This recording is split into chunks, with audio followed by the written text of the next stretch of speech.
Now, in the last few years in the UK, there have been a number of really important feminist victories, like the unveiling of a statue of Millicent Fawcett in Parliament Square and the introduction of a £10 note with a female historical figure on it.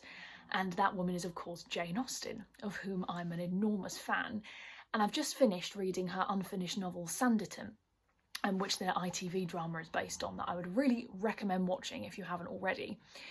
And it got me thinking, who were the female authors that inspired Jane Austen? Because I racked my brain and thought, well, there's Mary Wollstonecraft, there's Gothic feminist authors like Anne Radcliffe, but I couldn't think of many more. So I looked into it and I found a woman called Frances Burney, who's just utterly remarkable, and I can't believe I hadn't heard of her, so I wanted to share a little bit of her story. She was born in 1749 to a father who was quite a notable organist, composer and music historian as well. Her mother died when she was only 13 years old. It was shortly after her father had uprooted the family from Norfolk to settle in Soho. So that's where Fanny had most of her formative years. Apparently she couldn't read or write until she was 8 years old, which makes the fact that she was a novelist even more remarkable. Apparently she was teased mercilessly by her brothers for this, which is unsurprising. But she grew up mixing in sort of elite socialite London circles. And not only was she a novelist, she was a diarist as well. So she gives us an incredibly unique insight into London society at this time. She was very good friends with Dr. Johnson, Sir Joshua Reynolds, and she mixed with this growing intellectual circle of women called the Bluestockings group as well. Now, her first book, Evelina, had to be released anonymously, not just because she was a woman, but I bet that probably came into it, a bit of the J.K. Rowling syndrome. But she actually had to do it anonymously because two of her stepsisters had infamously eloped to the continent, so she didn't want any scandal around her novel. She introduced a second book after that as well, which went down a storm, and she was paid pretty well for it, and she could live her life in quite a self-sufficient way. It was at that point she was offered a job as Second Lady of the Robes, I think it was, to Queen Charlotte. So she got to witness firsthand the madness of George III as well, who apparently once chased her round Kew Gardens in a bit of a mad rage.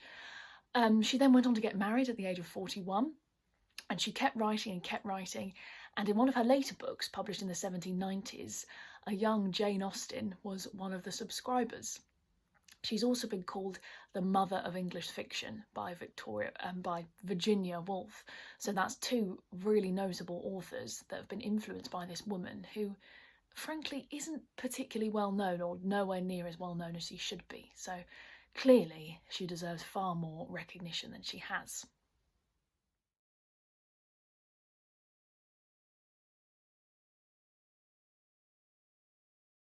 Frances Burney was also remarkable for another reason, and that was that she gives us an incredibly rare and unique insight into going through a mastectomy at the age of 59 in the year 1812.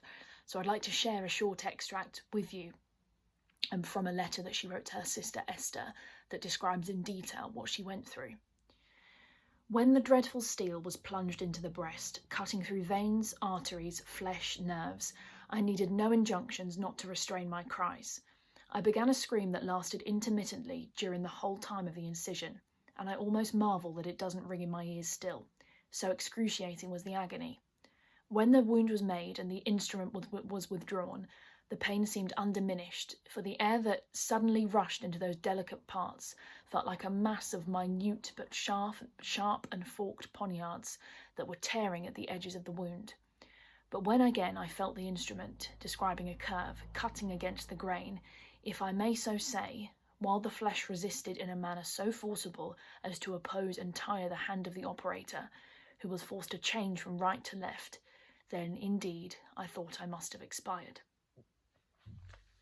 Now, Frances went on remarkably to live another 29 years and carry on writing.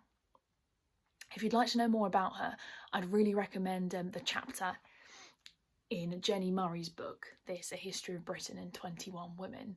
So that's really good. But there's also a really good In Our Time episode on BBC Radio 4 that's available on BBC Sounds. So I'd recommend that as well. Thanks, and join me again next time.